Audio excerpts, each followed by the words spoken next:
versículo 10, que fala de uma mulher que havia um espírito de enfermidade.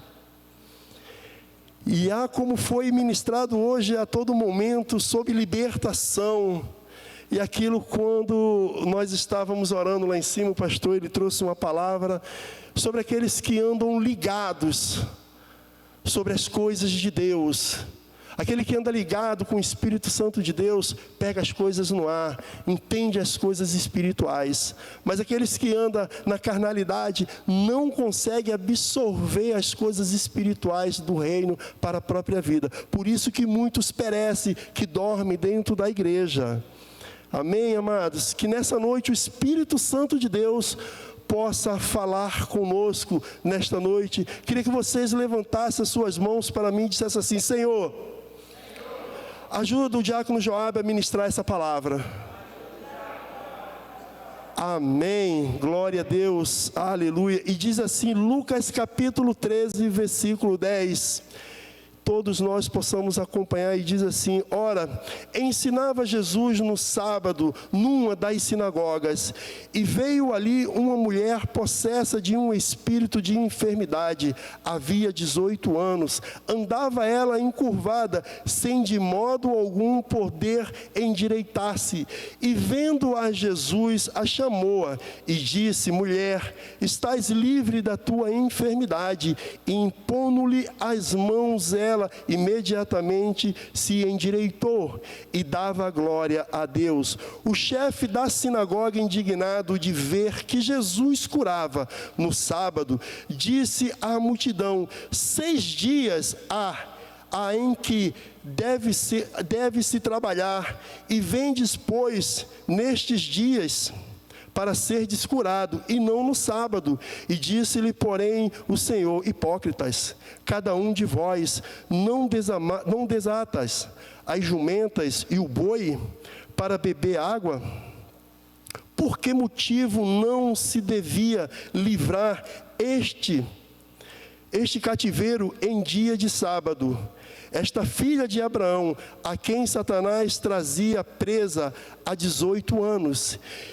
E tendo ele dito estas palavras, todos os seus adversários se envergonharam. Entretanto, o povo se alegrava por todos os gloriosos feitos que Jesus realizava. Glória a Deus. Quando Deus ministrou essa palavra no meu coração, eu confesso a vocês que eu procurei em outros evangélicos e não encontrei, nem em Marcos, nem em Mateus, nem em João. Essa palavra, ela foi uma palavra única a Lucas.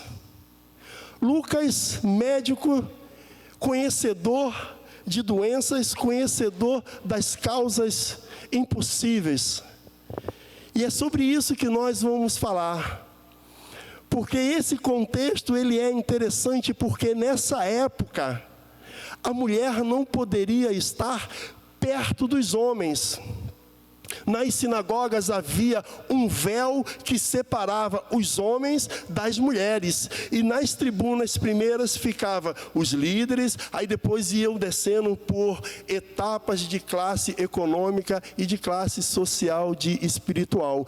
Por final chegavam as mulheres lá atrás. E vejo eu que esta mulher, por estar endemoniada, toda torta, sem poder olhar para o céu, eu creio que ela estava mais ainda lá atrás, na classe dos miseráveis. Porque antigamente era lidado como que qualquer pessoa que tivesse uma enfermidade era dada como uma pessoa amaldiçoada por Deus. Era pessoas desprezadas pela sociedade. Era pessoas que não andavam junto de outras pessoas sãs. Imaginem essa mulher andando pela rua há 18 anos e as pessoas caçoando dela, chamando ela de corcunda de Notre-Dame. Imagine essa mulher passando pela rua e sendo apedrejada. Mas uma coisa me chama a atenção, que esta mulher, há 18 anos, com essa enfermidade, ela não abriu mão de estar no templo da casa de Deus. Com a enfermidade, ela estava diante de Deus. O texto diz que quando ela foi curada, ela louvou, glorificou ao nome do Senhor. Ela cantou louvores ao Senhor. Ela distribuiu a alegria. Enquanto a partida, outras pessoas a criticavam. Mas põe os seus olhos e entenda que quando Deus ele opera e Ele faz o milagre, é motivo de glorificação. E nós entendemos aqui no versículo 14, que o chefe da sinagoga, ou seja, o dirigente da igreja, aquele dirigente, aquele diácono carrancudo, brabo, chato pra caramba, que só vive chamando a atenção das pessoas, sabe? E em cada igreja tem um cara assim, né? Tem um presbítero, tem um diácono, tem sempre um cara assim que, cara, ninguém quer passar perto dele. Então esse cara já se levantou e diz assim: pô, como é que pode, cara? Tu vem aqui no dia de sábado para curar? Não pode, pô. Era para estar dentro de casa, quietinha lá, esperando os outros 6 dias para poder ser curada. Às vezes a nossa alegria incomoda as pessoas, mas incomoda não os espirituais, incomoda as carnais. Porque você vê que a pessoa, quando se levanta através da sua bênção, é porque tem ciúme de você, tem inveja de você, quer que as coisas não aconteçam na sua vida, torce para que tudo dê errado na sua vida, torce para que o seu ministério não dê certo, não frutifique, torce para você cair, quebrar a perna e não vir ao culto. Tem gente nesse tipo que traz esses maus olhares para as nossas vidas, essas maldições sobre as nossas vidas. E esta mulher, nesta noite, ela foi liberta. Há 18 anos frequentando a sinagoga. Aí um belo dia ela, cara, quem é que vai pregar hoje? Eu não sei quem é o pregador, mas eu vou estar lá, porque vai que hoje acontece algo na minha vida. Só que esse pensamento dela de não entender quem ia ministrar a palavra, Jesus no seu coração, ela já está purificada, ela já está salva. Eu vou curar nesta noite e vou fazer algo diferente aqui, todo mundo não vai acreditar. E Jesus chama ela de longe e ela vem à frente. Imagine que ela teria que ficar do outro lado do véu, mas ela rasga o véu. E ela vem andando, e vem passando pela membresia da igreja, e vem chegando pela liderança da igreja, e para na frente de Jesus. E Jesus põe a mão. E mulher, hoje tu estás curada da tua enfermidade. E o texto diz que ela fica sã, fica boa, glorificando a Deus, exaltando o nome de Deus.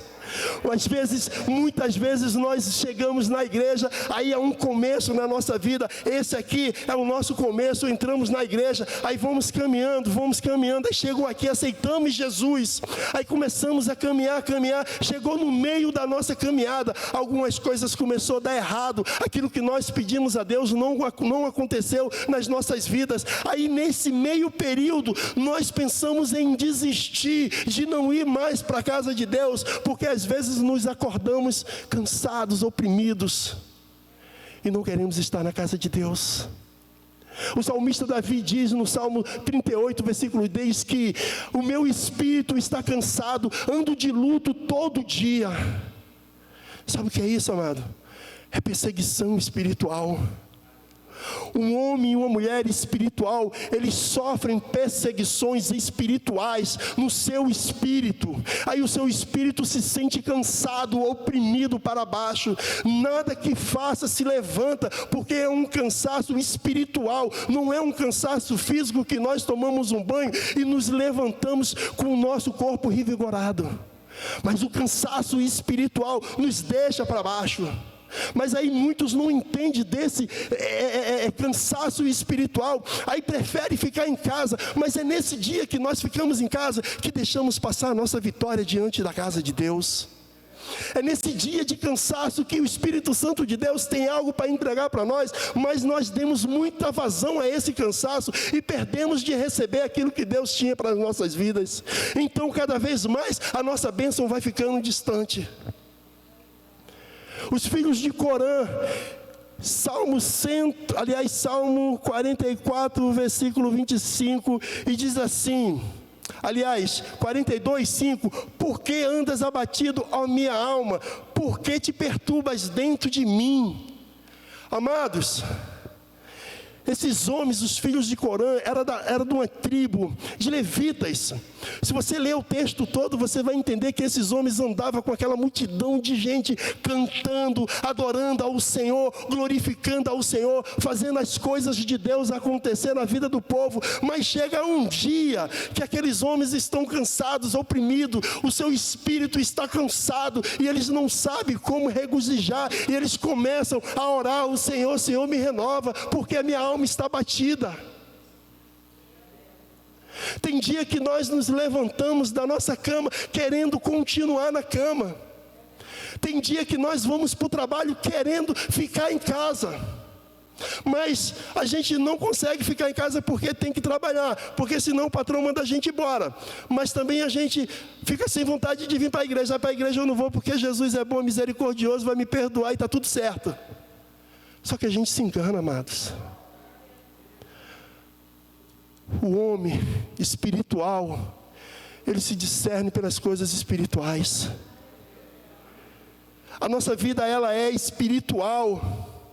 Às vezes esperamos muitos anos por algo que estamos orando. Às vezes até esquecemos de orar por aquilo que nós pedimos a Deus ou que Deus nos prometeu. E queremos desistir. Ao cansaço que vem. Esses dias eu estava conversando com um pastor de um irmão que era daqui. Ele me perguntou, ele falou comigo: irmão, eu não quero ir mais para a igreja, eu não sinto mais a presença de Deus na minha vida.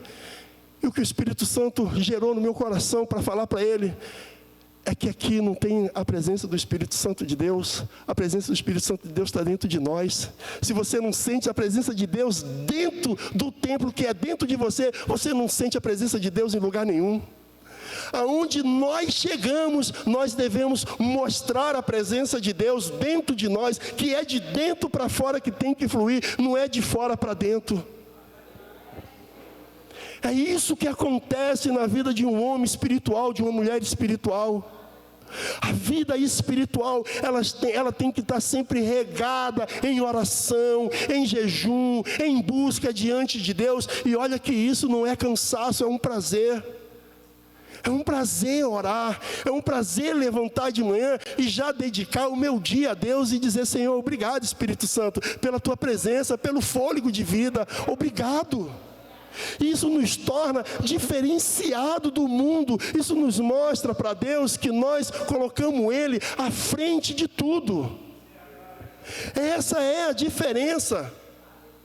Se nós procurarmos na Bíblia, você vai encontrar tantos homens que passaram por aflições, tribulações. Elias, o que tu faz aí na caverna, cara? Eu mandei você ficar na caverna. Sai daí, cara. Pô, não dá não, Jesus.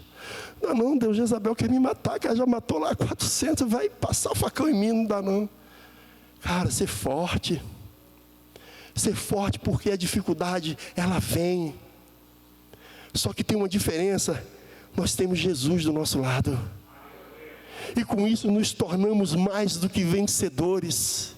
Se lembre aí, traga à memória do tempo que você não era da igreja, que você não caminhava com Cristo, das suas aflições, das suas brigas, como você resolvia na força do seu braço. Ficava só cansado, só perdia. Mas com Cristo as vitórias vêm, as batalhas vêm, mas aí você coloca o joelho no chão: Senhor, toma frente. Porque sozinho eu não consigo. E se o Senhor não estiver comigo, eu vou fracassar. Ao reconhecer que Deus, Ele é grande na nossa vida, ao reconhecer que Ele é o dono da nossa vida, as promessas começam a se cumprir sobre as nossas vidas. A libertação começa a se cumprir diante de nós. Paulo diz que há muitos dentro da igreja que dormem. Mas por que dorme? Porque está cansado espiritual. Não é o cansaço físico. Porque quando a gente toma um banho, a gente fica forte e vigorado. Mas o cansaço espiritual, ele nos desanima. Coloque os seus olhos em Salmos 44, versículo 25 agora.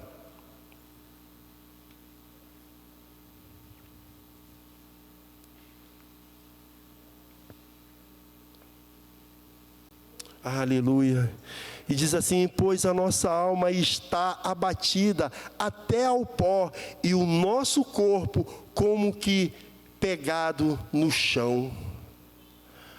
Amados, isso é muito forte, porque imagina essa mulher andando assim, 18 anos, encurvada, 18 anos, vivendo assim, fazendo as coisas assim, sem poder olhar para o céu, porque não dá. E o texto diz que quando Jesus coloca a mão, ela se endireita, e a primeira coisa que ela faz é: glória a Deus, obrigado Deus, obrigado pela cura, obrigado pela força que o Senhor tem me dado. Ao que vivemos diante de Deus, ao que entregamos diante de Deus, não é nada daquilo que Ele fez pelas nossas vidas. Andar na presença de Deus nos torna diferenciado do mundo, nos faz crítico do mundo. Mas quando você anda cheio do Espírito Santo de Deus, você tem uma visão completamente diferente das coisas.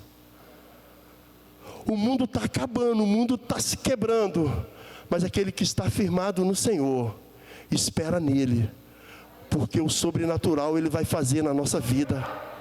Não se preocupe com guerra, com nada disso que estão falando. Creia em Cristo, creia na promessa que Ele te fez, creia naquilo que Ele determinou na sua vida. Aqueles que buscam no Senhor, eles são como os montes de Sião que não se abalam. Pode vir um vento, a tempestade, e o monte está ali parada. Eu creio no Senhor, eu espero no Senhor, eu estou no Senhor. Assim é nós, assim é as nossas vidas diante de Deus, em buscar a Deus. E o chefe diz: olha, cara, todos os dias tu pode vir, menos no sábado. Hoje não pode curar ninguém, porque hoje é o dia que Deus descansou, e é o dia que Deus deixou para a gente descansar. Assim falou Moisés há não sei quantos anos atrás. Aí vem você, Jesus, quer quebrar essa tradição? Cara, peraí, pô, a gente vai te apedrejar aqui, sai daqui. E Jesus começa aqui: ó, hipócritas, vocês no dia de sábado, vocês soltam bois de vocês, vocês pegam os jumentos de vocês e levam para beber água, vocês estão trabalhando. Porque essa filha de Abraão, e mais uma vez Jesus, ele quebra uma tradição, porque diz: é a filha de Abraão. Era uma época que só homem era chamado de filho de Abraão, mulher esquecida. E ele diz: é filha de Abraão, é filha da promessa, tem a promessa dentro dela. E por que não curá-la? Por que não libertar desse espírito maligno? Por que andar oprimida no dia de sábado? Não é mais fácil curar uma pessoa do que fazer um trabalho? É isso que Jesus está dizendo aqui. É melhor curar do que viver uma mentira. Às vezes dizemos algo que nós não vivemos, e isso vai ser cobrado das nossas vidas.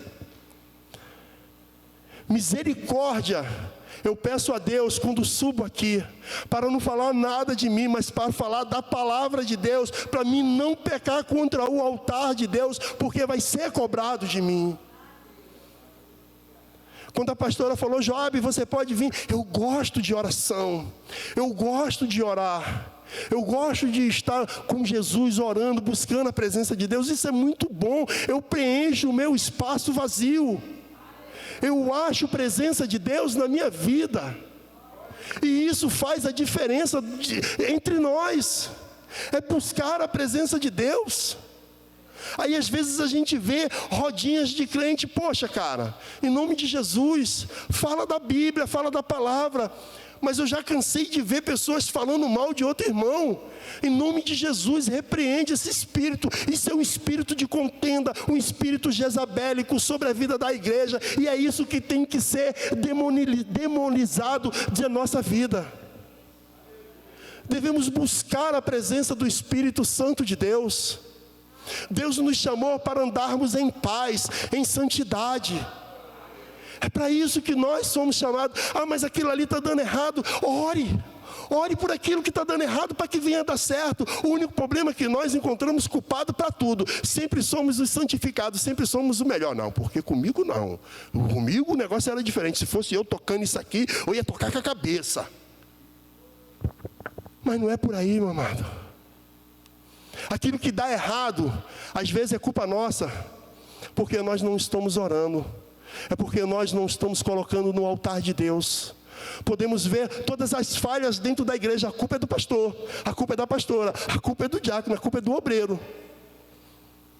Todos nós somos culpados de algo, mas dependemos de um dos outros para andar em santidade. A Bíblia diz que aonde tem 2 ou 3 ali, Jesus se faz presente. Então, quando eu estou com mais 2 orando ou falando da palavra de Deus, Jesus está ali. Jesus está ali, mas quando eu estou com 2 ou 3 falando de outra coisa, não é Jesus, é outra coisa que está ali, é o inimigo que está ali, nos cirandando, tentando nos derrubar, tentando nos atacar, tentando nos tirar da presença de Deus, tentando nos colocar corcunda diante da presença de Deus. O impossível, Deus faz. O possível, nós podemos fazer, que é o simples, falar do Evangelho. Mas é uma dificuldade de reunirmos e falarmos da Bíblia. É mais fácil falar um dos outros, porque isso aí dá ibope. Aí você vê esse homem chefe da sinagoga, um cara carrancudo, brabo, cara de bully, falando mal porque Jesus estava curando. Aí quer dizer que domingo aqui a gente não vai poder curar ninguém, sábado a gente não vai poder curar ninguém. O demônio vai fazer a festa. O demônio vai fazer a festa, porque não pode curar, não pode expulsar. Então, amados, em nome de Jesus, esse texto se encaixa nas nossas vidas, porque você vê aqui no versículo 17 que, e tendo ele dito estas palavras, todos os adversários saíram envergonhados, mas o povo se alegrou. Temos que nos alegrarmos com a presença de Deus. Temos que nos alegrar porque Deus está fazendo o sobrenatural. Temos que nos alegrar porque Deus está operando algo sobre as nossas vidas. Temos que nos alegrar diante dEle, porque é Ele que nos levanta todo dia de manhã para irmos trabalhar. Temos que nos alegrar diante dEle, porque Ele nos salvou na cruz do Calvário. Motivo de alegria, motivo de glória, motivo de dar glória a Deus, entrar nesse lugar. Glória a Deus, louvado seja o teu nome. Quando nós entramos nesse lugar, nesse sentimento, o diabo bate em retirada, meu filho. Ele não aguenta os glórias a Deus que nós damos. Aí vai operar Jesus nas nossas vidas. Deus, Ele habita nos louvores. Jesus, Ele habita na palavra. Ele é palavra. É isso que nós precisamos de Deus. Palavra, edificação nas nossas vidas, purificação nas nossas vidas, andarmos com as nossas vidas diante de Deus. Buscar a face de Deus ainda quando há tempo. Porque vai chegar o dia que nós vamos descer à sepultura, e aí não tem mais tempo para nada. Deus, Ele é maravilhoso nas nossas vidas. As 5 coisas que aconteceu na vida desta mulher: primeiro, ela foi curada depois de 18 anos. Segundo, ela buscou a presença de Deus, e Deus colocou a mão sobre a ferida dela, sobre a enfermidade dela, sobre o espírito maligno dela. Terceiro, Deus trouxe ela diante de um cativeiro que vivia e colocou no meio da sociedade. 4, aquela mulher começou a andar glorificando a Deus, olhando para cima. 5, aquela mulher já não era mais uma qualquer uma, ela era irmã nossa, porque Deus tocou nela e ela se tornou igreja, e igreja purificada, e igreja santificada. Igreja santificada. É isso que nós precisamos, igreja santificadas. Ah, Deus, aquele que é santo se santifique muito mais. Aquele que é sujo, que se suje da maneira que ele queira se sujar. Sabe, amados, esse mesmo irmão que falou que não sentia mais a presença de Deus, Uns dias eu passo por ali e vejo ele tomando cerveja. A presença de Deus, quem abandona somos nós. Da maneira que Jesus morreu na cruz do Calvário e ressuscitou, Ele continua de braços abertos nos esperando. Só que com uma diferença, Ele está vivo. Está dizendo assim, ó, vem filho, eu estou aqui. Eu quero ser teu. Eu quero fazer parte da tua vida. Tu és a minha princesa, tu és o meu príncipe, eu estou aqui. Vem para mim, vem para os braços do Pai, porque o Pai está te esperando.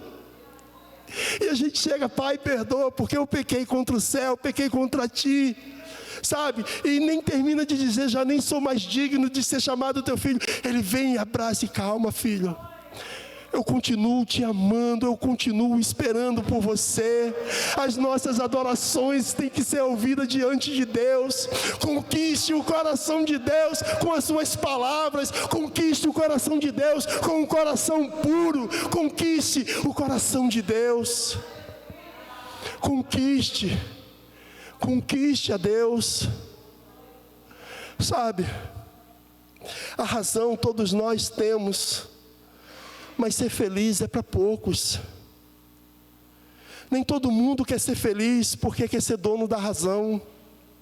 E eu já vi pessoas morrer com a sua razão, porque levou uma fechada de alguém no trânsito e foi reclamar, e a pessoa matou. Estava cheio de razão, coberto de razão, mas morreu. E aí? Crentes dentro de igreja achando que está cheio de razão. Esqueça a razão, filho. Viva o sobrenatural de Deus. Natan, quando foi falar com Davi acerca de um pecado, ele chega cheio de cuidados e ele conta uma história para o rei poder reconhecer que ele é que estava errado. Se alguém está errado, conte uma história para essa pessoa, que o Espírito Santo de Deus vai lembrar. Caramba, irmão, foi eu que errei ali, meu irmão. Me perdoa. Sabe, amados, é essa santidade que nós precisamos na igreja.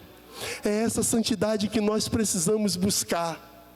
É esse conhecimento diante de Deus, em buscar essa cura, em nos libertar verdadeiramente, porque há dentro da igreja, meu amigo, uma parte de 10% que são crentes, mas ainda não são libertos. E essa parte de 10% quer contaminar os 90%. Devemos vigiar. Devemos vigiar. Se vem para a igreja, venha com um sentimento no coração diferenciado. Venha com um sentimento de adorador. Venha com um sentimento de que Deus vai falar com você. Não se preocupe com a sua roupa, se é nova, se é velha, se está rasgada, se está costurada. Deus não está preocupado com isso. O remendo não vai tapar nada. Mas o que vai nos transformar é um coração puro e genuíno diante de Deus. É essa atitude que devemos ter quando sairmos de nossa casa. Ore a Deus antes de sair. Ore a Deus. Fale com Deus. Coloque os seus planos diante de Deus. Isso vai fazer a diferença nas nossas vidas. Amém, amados? Que essa palavra sirva de alerta para as nossas vidas. Que essa palavra mude a nossa vida. Que nós possamos sair daqui realmente diferenciado, pensando numa santidade, porque os dias já são maus. Jesus, Ele está assim, já com o pé para sair da porta e buscar a igreja. Eu quero ver cada um de vocês lá. Eu quero estar junto com vocês para a gente darmos glória a Deus e dizermos que Ele é santo, que Ele é santo, que Ele é santo. Nós todos juntos e lá misturado diante de Deus. E Deus olhando, graças a Deus, nenhum do projeto Vida Nova de Jardim América se perderam. Aleluia, glória a Deus, aplauda o Senhor, glorifique ao nome do Senhor. Pode subir, meu pastor. Aleluia, glória a Deus.